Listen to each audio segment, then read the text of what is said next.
बिस्मिल्लाहिर्रहमानिर्रहीम। ओके बेटा, स्टार्ट करते हैं। बाकी स्टूडेंट जो है फिर हमें ज्वाइन करते रहेंगे साथ साथ, क्योंकि हमारा टाइम वेस्ट हो रहा है। तो थोड़ा सा बेटा आज इंट्रोडक्शन दूंगा मैं अपने बारे में, कुछ थोड़ा सा इंट्रोडक्शन आपसे लूंगा। आप मुझे अपना नेम बताएंगे और अपना कहाँ से बिलोंग करते हैं मुझे वो बताएंगे। जब आप अपना इंट्रोडक्शन देंगे तब अपनी वीडियो ऑन करेंगे, साथ में वीडियो कैमरा ऑन करेंगे। आज मैं आपको थोड़ा सा सब्जेक्ट से रिलेटेड चीजें बताऊंगा कि हमने क्या पढ़ना है, क्या आप लोग पहले पढ़ चुके हैं, कौन कौन सी ऐसी चीजें हैं जो मैं आपको इसमें इस सब्जेक्ट के अंदर पढ़ाऊंगा, हमारा टीचिंग मेथोडोलॉजी क्या होगा, सारी चीजें बेटा हम आज डिस्कस करेंगे वन बाय वन। और फिर जो हमारी नेक्स्ट क्लास यानी जो हमारी कल क्लास होगी, कुछ थोड़ा सा इंट्रोडक्शन आज दूंगा, फिर वहीं से मैं स्टार्ट करूंगा नेक्स्ट लेक्चर जहां से हम इख्तिताम करेंगे। My name is Adnan Arshad. बेटा बीबी ऑनर्स किया मैंने university of central Punjab Lahore से। एमएस मेरा यानी एमफिल मेरा कॉमसेट इस्लामाबाद से है और पीएचडी भी मेरी कॉमसेट इस्लामाबाद से है। जिस यूनिवर्सिटी में 2011 से परमानेंट फैकल्टी मेंबर हूँ, नाइलपुर बिजनेस स्कूल के अंदर जो है वो मेरा ऑफिस है, जनाब ब्लॉक के अंदर न्यू कैंपस। तो आप लोग एक सब्जेक्ट मिला था मुझे पढ़ाने के लिए, तो that is a cost accounting. Teaching experience बेटा 2009 से पढ़ा रहा हूँ फाइनेंस और अकाउंटिंग स्पेशलाइजेशन के सब्जेक्ट। आप लोगों का मेरे ख्याल एडीपी बैंकिंग एंड फाइनेंस भी एक है ना, शायद है ना, एडीपी बैंकिंग एंड फाइनेंस। जी सर है, दो बैंकिंग। स्पेशलाइजेशन है आप लोगों की, ऐसी जी है जी ना? सर। ठीक हो गया। तो आप लोग बिजनेस एडमिनिस्ट्रेशन के हैं मेरे पास जो भी स्टूडेंट्स, जो मुझे सब्जेक्ट मिला है। Yes sir. कॉस्ट अकाउंटिंग का बेटा मैं सब्जेक्ट पढ़ाऊंगा डेफिनेटली। आप लोगों ने इससे पहले बेसिक फाइनेंशियल अकाउंटिंग का सब्जेक्ट जरूर पढ़ा होगा एंड होपफुली आप लोगों को जो कॉन्सेप्ट्स है वो क्लियर होंगे। बट फिर भी जो बेसिक बेसिक कॉन्सेप्ट्स हैं वो मैं आपको थोड़े से दूंगा लेक्चर के शुरू के अंदर, ताकि आप लोगों की जो चीजें हैं वो रिवाइज हो जाएं। इससे पहले आपने अकाउंटिंग 1 या फाइनेंशियल अकाउंटिंग के नाम से एक सब्जेक्ट पढ़ा हुआ है ना जी? कौन सा सब्जेक्ट पढ़ा अकाउंटिंग का इससे पहले बेटा, कॉस्ट अकाउंटिंग से पहले? पहले सेमेस्टर में, दूसरे में, तीसरे में, किसी सेमेस्टर में पढ़ा हुआ? सर फाइनेंशियल पढ़ी और एडवांस। ओके, फाइनेंशियल अकाउंटिंग और एडवांस अकाउंटिंग के दो सब्जेक्ट्स आप लोगों ने पढ़े हुए। इसका मतलब है कि काफी हद तक जो बेसिक चीजें हैं वो क्लियर होंगी आपको। तो ठीक होगा बेटा, मैं थोड़ा सा जो लेक्चर होगा वो बेसिक्स के ऊपर दूंगा, कुछ चीजें आपसे डिस्कस करूंगा, उसके बाद फिर जो है वो हम एग्जैक्ट अपने सब्जेक्ट कॉस्ट अकाउंटिंग के ऊपर चले जाएंगे। कॉस्ट स्टेटमेंट्स क्या होती है, उसके ऊपर कैसे प्रिपेयर की जाती है, वो सारी की सारी चीजें हम बनाएंगे। तो आप लोगों का आई थिंक लास्ट सेमेस्टर है ये वाला, तो हो सकता है कि 28 या 29 को यूनिवर्सिटी ओपन हो जाती है। अल्लाह करे ओपन हो जाए तो हमारी फिजिकल क्लासेस हो जाए तो वो ज़्यादा बेहतर है, क्योंकि फिजिकल जो है मेथोडोलॉजी वो पढ़ाने में ज़्यादा आसान है मेरे लिए as compare to online. Definitely आप लोगों को भी प्रॉब्लम आती है ऑनलाइन के अंदर, कभी नेट का इशू आ जाता है, कभी स्टूडेंट ज्वाइन नहीं हो पाते, तो ये प्रॉब्लम्स बेटा आप लोगों को आती है। अच्छा, अब वन बाई वन मैं नेम कॉल करूंगा, आप अपनी बेटा वीडियो ऑन करेंगे, अपना नाम बताएंगे और कहाँ से बिलोंग करते हैं ये आप मुझे बताएंगे। मैं जो नाम मेरे सामने आ रहे हैं, हसनैन इकबाल आ रहा है पहले 50279 जी। बेटा अपनी वीडियो ऑन करें।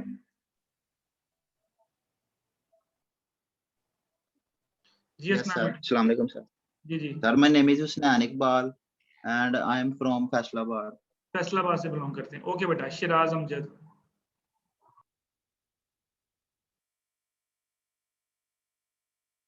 बेटा ऑडियो खोलो अपनी।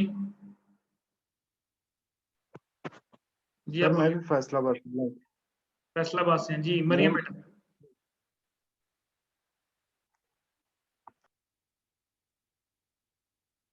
बेटा ऑडियो ऑन करें ना, अपनी ऑडियो ऑन करें। अस्सलाम वालेकुम सर। वालेकुम सलाम बेटा।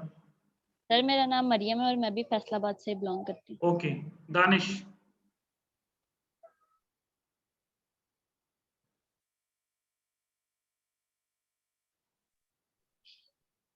अस्सलाम वालेकुम सर। वालेकुम सलाम जी बेटा। सर मेरा नाम दानिश है, मैं भी फैसला से बिलोंग करता हूँ। बेटा खैर हम तेरे पे बैठे हुए हो, सर स्लाइड में फैसलाबाद से बिलोंग नजर करता नहीं हूँ आता? दानिश। सर वो लाइट ऑफ है इसलिए। अच्छा अच्छा अच्छा, चलें जी। साकिब हुसैन।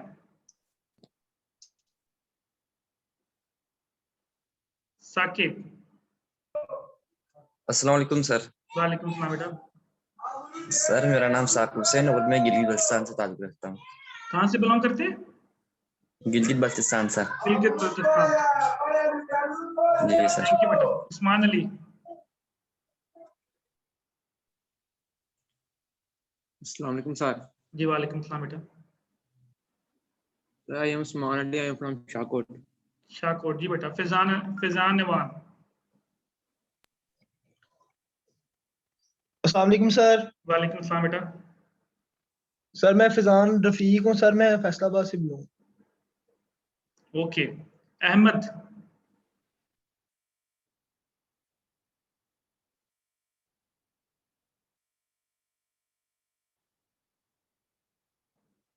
जी अहमद बेटा बैठे हैं कि नहीं?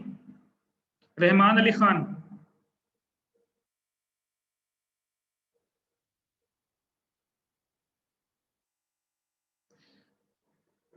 एक चीज चले बेटा स्टार्ट करते हैं। एक दो चीजें मैं आप लोगों को बेटा पहले बता देता हूँ कि वक्तन फवक्तन दरमियान में मैं आप लोगों को बोल सकता हूँ कि फलां स्टूडेंट जो है वो अपनी वीडियो ऑन करें, और आपको वीडियो ऑन करनी पड़ेगी। मैं पॉसिबल मैं सारी की सारी क्लास की वीडियोस ऑन करके जो वो क्लास लूँ। सो इस वजह से जब मैं आपसे कहूंगा, जब मैं किसी का नेम पुकारूंगा तो ही और she should be present over here. अगर वो प्रेजेंट नहीं होगी तो मैं यहाँ से क्लास से उसको डिस्कनेक्ट कर दूंगा, बट डेफिनेटली वो नेक्स्ट क्लास में मेरी ज्वाइन नहीं कर पाएंगे, ये बात ध्यान में रखिएगा। दूसरा बेटा जो सब्जेक्ट हम लोग पढ़ेंगे उसमें अगर कोई प्रॉब्लम आपको आएगी, मैं जब लेक्चर डिलीवर करूंगा तो उस लेक्चर में कोई आपको इशू आएगा तो आप उसी वक्त जो है वो मुझसे पूछ सकते हैं, मुझे कह सकते हैं कि सर हमें ये चीज समझ नहीं आई, तो बेटा 10 दफा पूछे, मैं आपको 10 दफा जो है उसका रिप्लाई दूंगा। अभी मैं आपके ग्रुप में एक लिंक शेयर करूंगा, अभी ड्यूरिंग द लेक्चर एक लिंक आएगा आपके ग्रुप के अंदर। उस लिंक के ऊपर आपने क्लिक करना है। उस लिंक के अंदर एक यूट्यूब चैनल होगा मेरा, उस YouTube चैनल के ऊपर जो भी लेक्चर आपका रिकॉर्ड हुआ करेगा, जो भी हम पढ़ा करेंगे वो लेक्चर वहां पे चला जाया करेगा, अपलोड हो जाया करेगा। आप उसको सब्सक्राइब करेंगे, जैसे ही लेक्चर उसके ऊपर आएगा आपको मैसेज आ जाया करेगा और आप उस लेक्चर को वहां पे भी देख सकते हैं। वो सभी स्टूडेंट उसको सब्सक्राइब करेंगे ताकि आप लोगों को जैसे ही उसका लिंक उसके ऊपर जाए तो आप लोगों को पता चल जाए कि लेक्चर अपलोड हो चुका है, तो आप उस लेक्चर को दोबारा भी सुन सकते हैं, जो भी लेक्चर मैं यहाँ पे डिलीवर करूंगा। तो स्टार्ट करते हैं। थोड़ा सा इंट्रोडक्शन देता हूँ मैं आपको सब्जेक्ट से रिलेटेड, कुछ चीजें जो आपने पहले पढ़ी हुई हैं, तो बिल्कुल बेसिक से स्टार्ट करूंगा, उसके बाद फिर मैं आपको कॉस्ट अकाउंटिंग की तरफ लेके जाऊंगा। ओके बेटा, अगर मैं आपसे पूछूं what is accounting, what is the definition of accounting, जी class participation is very important for me, ये बात याद रखिएगा। आप लोग जितना ज्यादा क्लास में पार्टिसिपेट करेंगे आपको उतनी फेवर मिलेगी मार्क्स के अंदर, मिड के मार्क्स के अंदर भी, सेशनल मार्क्स के अंदर भी और फाइनल मार्क्स के अंदर भी। So that's why class participation is very important. जैसा भी आपको आंसर आता है आप मुझे आंसर जरूर देंगे। जी what is accounting, any one of you, accounting क्या होती है आपके पास? सर मालियात के हिसाब रखने को अकाउंटिंग कहते हैं। ये मालियाती हिसाब रखने को अकाउंटिंग कहते हैं। और Sir, basically it is a financial record of keeping is called accounting. Okay, record keeping is called accounting. Okay, और सर बिजनेस में जितने भी ट्रांजैक्शन होते हैं सर उन सारों का रिकॉर्ड रखना। ओके, बिजनेस के अंदर जितनी भी ट्रांजैक्शन होती हैं उन सबका रिकॉर्ड रखना, दैट इज कॉल्ड अकाउंट। देखें, मैं सिर्फ अकाउंटिंग की डेफिनेशन पूछ रहा हूँ, मैंने आपसे ये नहीं कहा कि फाइनेंशियल अकाउंटिंग क्या है, मैंने आपसे ये नहीं कहा एडवांस अकाउंटिंग क्या है, मैंने आपसे ये नहीं कहा कॉस्ट अकाउंटिंग क्या है, मैंने आपसे ये नहीं कहा मैनेजरियल अकाउंटिंग क्या है, टैक्स अकाउंटिंग क्या है। I am just asking about accounting. इसमें आपने मुझे 2-3 डेफिनेशन दी, एक ने कहा मालियाती हिसाब रखना, एक ने कहा ट्रांजैक्शन को रखना, किसी ने कहा जी कि जो हम लोग बिजनेस ट्रांजैक्शन उसको रिकॉर्ड करते हैं उसको हम लोग अकाउंटिंग कहते हैं।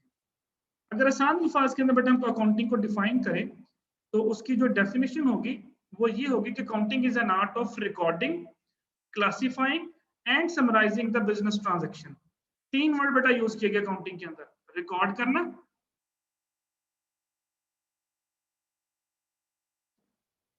क्लासिफाई करना, समराइज करना,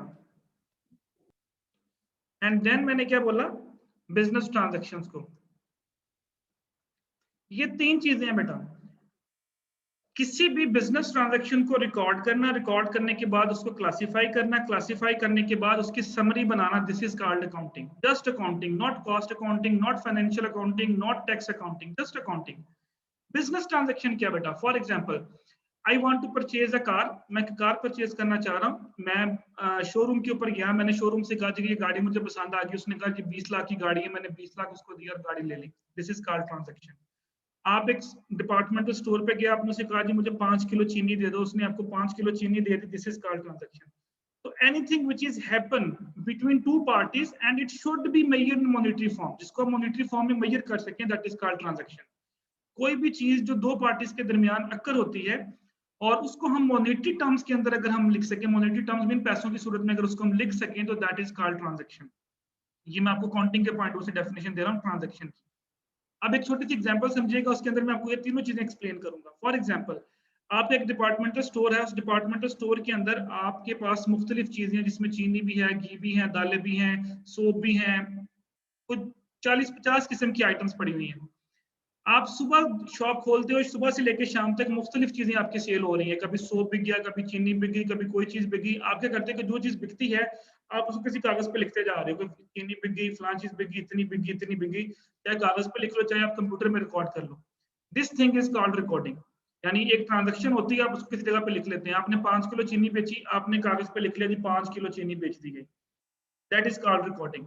अच्छा, सारा दिन सुबह से लेकर शाम तक आप पेज पे लिखते जा रहे हैं, लिखते जा रहे हैं, लिखते जा रहे हैं। शाम को मैं आपके पास आया, मैंने कहा मुझे सिर्फ ये बताओ इस कागज में देख के, जो भी आपने कागज में लिखा है सुबह से लेकर शाम तक, कोई आपने 40, 50 या 100 या 200 ट्रांजैक्शन लिखी हुई है, मुझे ये बताओ इसमें चीनी की ट्रांजैक्शन कितनी है, यानी चीनी आपने कितनी बेची। तो क्या करना पड़ेगा, वो बंदा क्या करेगा, वो जहां जहां चीनी लिखी है, कभी चीनी पहले पेज पे आ रही है, कभी एंड पे आ रही है, कभी दरमियान में आ रही है, वो उसको ढूंढना शुरू कर देगा उसमें से। It is very difficult for me. तो क्या करना चाहिए कि जब ट्रांजैक्शंस को रिकॉर्ड कर लिया जाए तो फिर उस ट्रांजैक्शन को हमें क्लासिफाई करना चाहिए। क्लासिफाई कैसे होगा, आप क्या करें, आपने ट्रांजैक्शन रिकॉर्ड किया, जितनी भी आपकी प्रोडक्ट्स हैं हर प्रोडक्ट का अलग अलग अकाउंट बना लें। चीनी का अलग अकाउंट बना लें, सोप का अलग अकाउंट बना लें, दालों का अलग अकाउंट बना लें, और जितनी प्रोडक्ट्स हैं उनका अलग अलग अकाउंट बना लें। जैसे ही कोई चीज बिकी है उसको उसी जगह पे पोस्ट करते जाएं कि यार चीनी बिकी, चीनी वहां पे लिख ली और यहाँ पे उसको लिख दिया। बेस्ट एग्जांपल देता हूँ बैंक में। आप बैंक में जाते हैं, आप कहते हैं जी मैं कहता हूँ जी मिस्टर अदनान का अकाउंट का मुझे वो दे दें, बैंक स्टेटमेंट दे दें। तो मिस्टर अदनान की बैंक स्टेटमेंट जो होगी उसके अंदर जो डिटेल होगी वो मिस्टर अदनान की होगी, नहीं मेरी डिटेल होगी कि मैंने कितने पैसे विड्रॉ किए, मैंने कितने पैसे वहां पे निकाले। तो ये सारी चीजें क्या होंगी, क्लासिफाई। अब बैंक में हजारों अकाउंट्स होते हैं, बड़े बैंकों में चले जाए हजारों की तादाद में अकाउंट्स है, लेकिन किसी का भी अकाउंट किसी भी दूसरे अकाउंट से मैच नहीं करता, क्योंकि हर पर्सन का अलग अलग उसके आईडी कार्ड के हिसाब से या उसके नाम के हिसाब से अकाउंट बना होता है। This thing is called classifying. अब अगर मिस्टर अदनान ने ट्रांजैक्शन किया तो बैंक वाले नोट कर लेंगे मिस्टर अदनान ने ट्रांजैक्शन किया, लेकिन उसको कहाँ पे क्लासिफाई करेंगे, मेरे अकाउंट में क्लासिफाई कर देंगे। तो पहले डाटे को रिकॉर्ड किया, रिकॉर्ड करने के बाद उसको हमने अलग अलग अकाउंट बना के क्लासिफाई कर दिया। क्लासिफाई करने से हमें क्या फायदा होगा, हमें इंफॉर्मेशन को एक्सेस करना आसान हो जाएगा। अगर मैं आपसे पूछूंगा बताओ चीनी कितनी बिकी, तो आप सिर्फ चीनी का अकाउंट खोलोगे और उसमें से आप चीनी का सारा डाटा निकाल लोगे। अगर अक्सर आप घरों में देखें तो घरों में खाते बने होते हैं, जो पेरेंट्स ने जो बिजनेस करते हैं तो उनको पता होगा, आइडिया होगा कि वो खाता एक होता है। उस खाते में शुरू में पर्सन का नाम लिखा होता है, किस पेज नंबर पर उसका खाता है। आप क्या करते हैं, उस पर्सन का नाम पढ़ते हैं, वो पेज नंबर खोल लेते हैं, तो उस पेज के ऊपर उस पर्सन की पूरी डिटेल आ जाती है। इस बंदे को कितने पैसे दिए, इस बंदे से कितने पैसे लेने हैं, इसने क्या खरीदा, क्या हमने इससे बेचा। This is called classifying. तो क्लासिफाई करने से क्या होता है कि इंफॉर्मेशन की एक्सेस हमारे लिए आसान हो जाती है। अच्छा, ये होगा।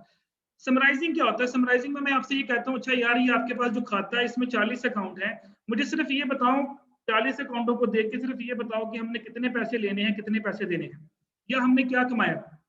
अब आप क्या करोगे, हर अकाउंट का एंडिंग बैलेंस उठाओगे, यानी मिस्टर ए से लेके मिस्टर जेड तक जितने भी अकाउंट है सबका आप एंडिंग बैलेंस उठाओगे। किसी का पॉजिटिव बैलेंस होगा, किसी का नेगेटिव। पॉजिटिव का मतलब है जिनसे पैसे लेने हैं, नेगेटिव का मतलब है जिनको पैसे देने हैं।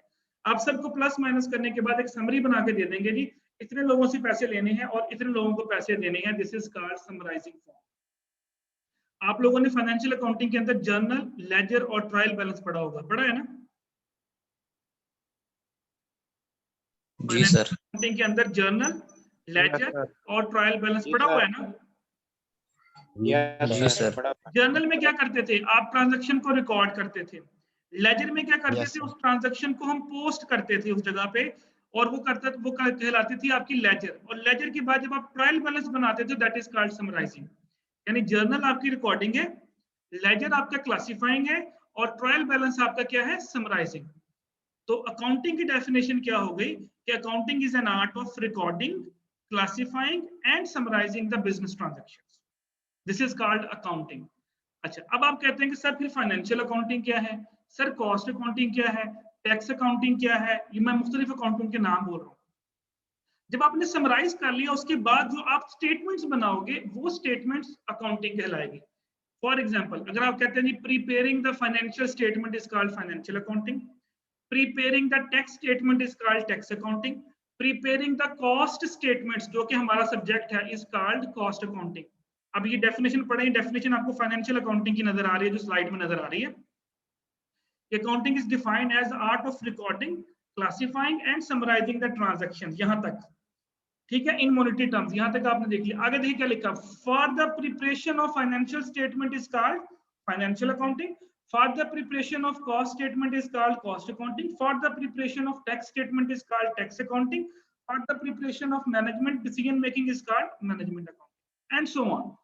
यानी अकाउंटिंग की डेफिनेशन सेम है, रिकॉर्डिंग करना, क्लासिफाई करना और समराइज करना, और उसके बाद जो आप उसके बाद स्टेटमेंट्स बनाओगे, दो स्टेटमेंट्स आर कॉल्ड अकाउंटिंग। यानी अगर कॉस्ट की बनाओगे तो कॉस्ट अकाउंटिंग, फाइनेंशियल की बनाओगे तो financial accounting. Got the idea? बेटा डेफिनेशन समझ आ गई?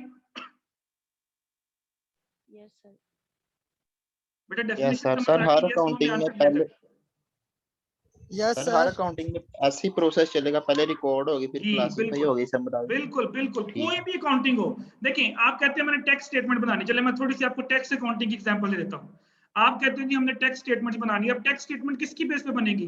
कि पूरे साल में आपने कितनी चीजें खरीदी, कितनी बेची, कितना टैक्स आपने आया, कितनी सैलरियां आपको मिली, कितने लोगों को आपने पेमेंट्स की, वो पूरे साल की आपने रिकॉर्डिंग करके उसके अकाउंट्स बनाए हुए हैं।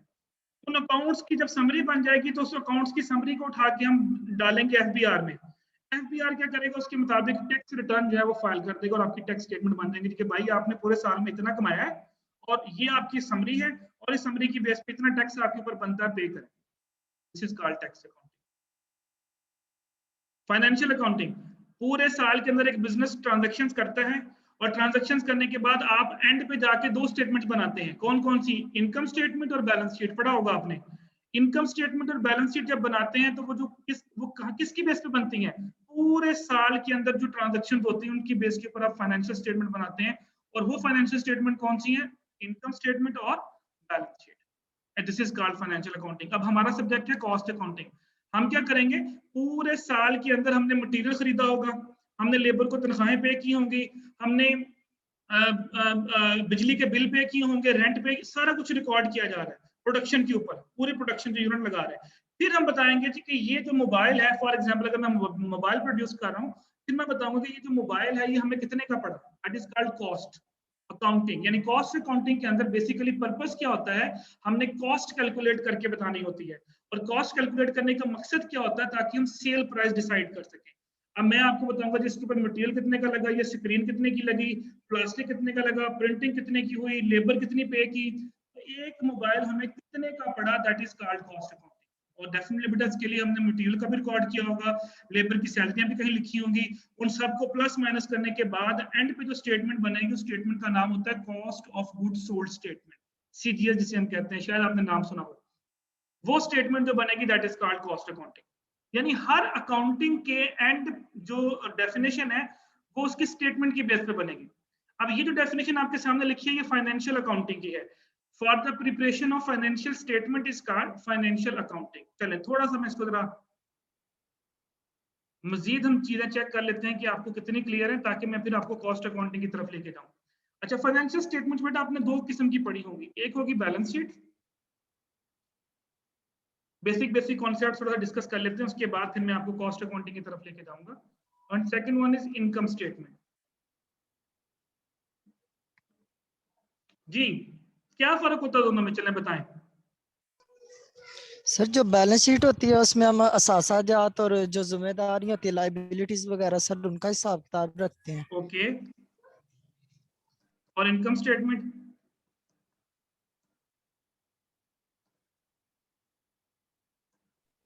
जी बोले बेटा, इनकम स्टेटमेंट क्या होती है? इनकम सर आमदनी, आमदनी यार सर, जानी के जो सर आमदनी आ रही है ना सर कारोबार में, सर उसका हिसाब रखना। सर इसमें कंपनी के एक्सपेंडिचर्स आएंगे, कंपनी का प्रॉफिट और लॉस, सर बिल्कुल जितना सही भी। कह रहे हैं। अब देखिए बैलेंस शीट बेटा क्या बताती है, देखिए मैं दो वर्ड यूज करूंगा, एक होती है बिजनेस की फाइनेंशियल पोजीशन और एक होती है बिजनेस की फाइनेंशियल परफॉर्मेंस। कौन सी स्टेटमेंट फाइनेंशियल पोजीशन को बताती है, कौन सी स्टेटमेंट फाइनेंशियल परफॉर्मेंस को बताती है?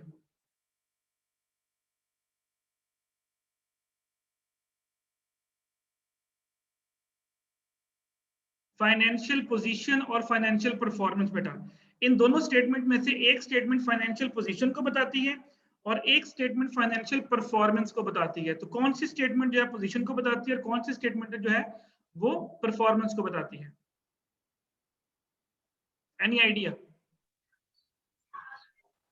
सर इनकम स्टेट जी बेटा मरियम बोले। बताती है, इनकम स्टेटमेंट है जो वो पोजीशन को बताती है।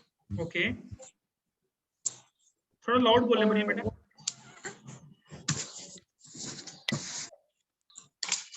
सर जी बोलने साकिब। सर मेरे ख्याल में balance sheet sir business position को शो करते हैं सर, और इनकम स्टेटमेंट उसके स्टेट बिजनेस परफॉर्मेंस को सर। बेटा याद रखिएगा ये फाइनेंशियल पोजीशन को शो करती है। देखिए फाइनेंशियल पोजीशन क्या होती है? पोजीशन, अगर मैं आपसे पूछूं जी कि आपकी फाइनेंशियल पोजीशन क्या है, तो फाइनेंशियल पोजीशन से मतलब क्या हो कि आपके पास घर है, गाड़ी है, सैलरी क्या आती है आपकी, सारे के सारा ये सारी की सारी आपकी फाइनेंस। देखिए फाइनेंशियली तौर पे आप स्ट्रांग है या फाइनेंशियली तौर पे आप वीक है, which is called financial position. तो जो बैलेंस शीट होती है वो बताती है कि आपके एसेट्स कितने हैं, आपने लाइबिलिटीज कितनी है, ओनर इक्विटी कितनी है। इसका मतलब है कि वो आपकी फाइनेंशियल पोजीशन के बारे में बता रही होती है कि कंपनी कितनी पोजीशन पे है। और जो इनकम स्टेटमेंट होती है ये परफॉर्मेंस का बताती है।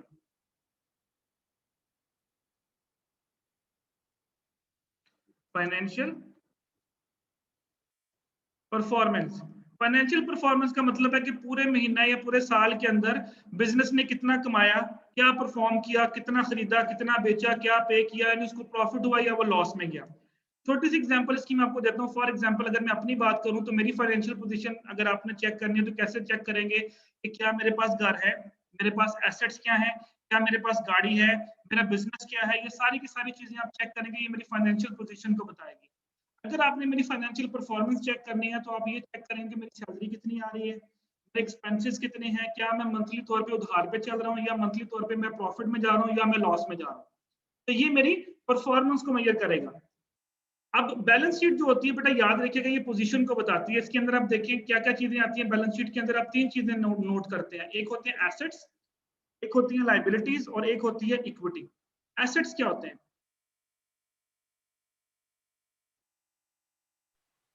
एसेट सर हमारे असासाजात जो हमारी सर हमारे बिल्डिंग है। असासाजात वगैरह। ओके, वो तो बेटा उर्दू में तर्जमा हो गया। डेफिनेशन क्या है? अगर आप एसेट को डिफाइन करें कैसे करेंगे? सर एसेट्स वो रिसोर्सेस है जो एक कोई इकोनॉमिक वैल्यू रखता है सर। ओके, और सर जो हमें 1 साल से ज्यादा फायदा दे। वो तो बेटा लॉन्ग टर्म और शॉर्ट टर्म आ जाएंगे उसके बाद। जी मरियम बेटा एसेट्स क्या होते हैं? एसेट्स सर जो हमारे उसमें हो, मतलब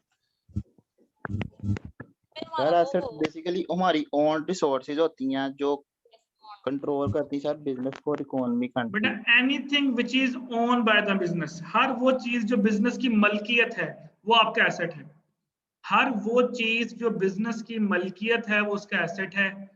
मैं ये नहीं कह रहा कि वो छोटे अरसे के लिए या लंबे अरसे के लिए, जो जिस चीज के आप मालिक हैं वो आपका एसेट है। आपके पास मोबाइल है, मोबाइल आपका एसेट है। आपके पास लैपटॉप है, लैपटॉप आपका एसेट है। आपके पास गाड़ी है, गाड़ी आपका एसेट है। आपके पास घर है, घर आपका एसेट है। तो हर वो चीज जो बिजनेस की जो जिसके आप मालिक होते हैं वो आपके एसेट्स कहलाते हैं। या फिर एसेट्स के आगे दो टाइप्स होती हैं, एक होते हैं करंट एसेट्स और एक होते हैं आपके पास फिक्स एसेट्स। क्या फर्क होता है दोनों में?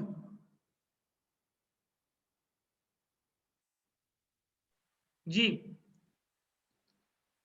एसेट्स दो तरह की, जिस तरह मैंने जी साकिब सर करंट एसेट्स को हम रीसेल पर्पस के लिए बिजनेस में खरीदते हैं, परचेस करते हैं सर। और फिक्स एसेट ये लॉन्ग टर्म एसेट होते हैं जिनसे हम वो more than one of the year उनसे हम बेनिफिट या प्रॉफिट बिल्कुल हासिल सही कर बोल सकते बेटा। हैं सर। करंट एसेट्स वो एसेट्स होते हैं जिनको आप विद इन 1 ईयर कंज्यूम कर लेते हैं, यानी आपने 1 साल या 1 साल से कम अरसे के अंदर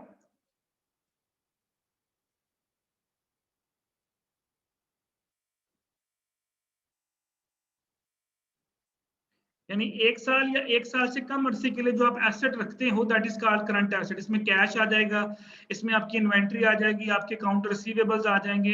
ये वो एसेट्स हैं जिनको आप विद इन 1 ईयर कंज्यूम कर लेते हैं। और वो एसेट जिनको आप मोर देन 1 ईयर में कंज्यूम करते हैं those are called fix assets. For example land, building, machinery, ये सारे के सारे आपके फिक्स एसेट्स में आ जाएंगे। तो फिर टेंजिबल एसेट्स भी होते हैं, इनटेंजिबल एसेट्स भी होते हैं, वो बहुत सारी और भी टाइप्स होती हैं, मैं उसकी तरफ नहीं जा रहा। टेंजिबल एसेट्स वो एसेट जिसको आप टच कर सकते हैं, इनटेंजिबल एसेट जिसको आप टच नहीं कर सकते, लाइक पेटेंट्स, ट्रेडमार्क, आपकी रेपुटेशन, आपकी गुडविल, ये इनटेंजिबल एसेट्स हैं। टेंजिबल में जिस चीज को आप टच कर सकें, लैपटॉप, मोबाइल, गाड़ी, घड़ी, हर चीज आपकी वो टेंजिबल एसेट्स में आ जाएगी। लेकिन मेन टाइप्स दो ही हैं, करंट एसेट्स और फिक्स एसेट्स। अच्छा, लायबिलिटीज क्या होती है? सर कर्जा। ओके, लायबिलिटी सर हमारी जिम्मेदारियां जो हमने मतलब के कर्जा जात ये लिए करनी हुए हैं, जो वापस हमने वापस करने आते हैं। बिजनेस बेटा, हर वो चीज जो बिजनेस के जिम्मे पेएबल है, that is called liability. Anything yes sir. Payable by the business is called its liability. ये भी दो तरह की होती है, एक करंट लायबिलिटी होती है और एक फिक्स लायबिलिटी। क्या फर्क है दोनों में?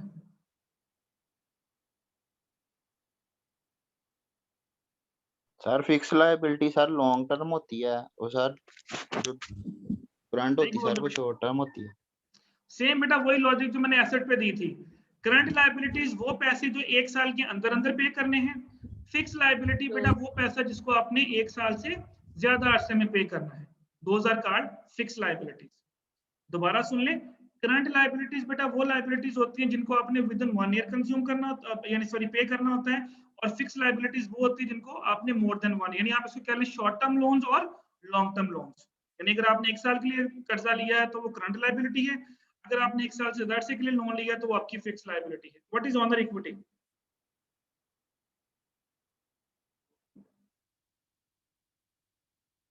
ऑनर इक्विटी क्या है? ऑनर इक्विटी वो अमाउंट है सर जो कि बिजनेस ऑनर बिजनेस पर इन्वेस्ट करता है और बिजनेस को बाद में उससे ओनर को वापस करना होता है। बिल्कुल, ये बेटा वो पैसा होता है जो बिजनेस में ऑनर लगाता है, और इसका दूसरा नाम क्या होता है? कैपिटल। इसको हम कैपिटल भी बोलते हैं।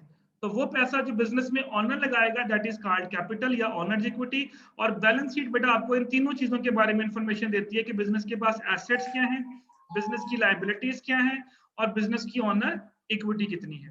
This is called balance sheet, जो किसी भी कंपनी की फाइनेंशियल पोजीशन को बताएगी। अच्छा, हमारी बेटा वीडियो एंड होने वाली है।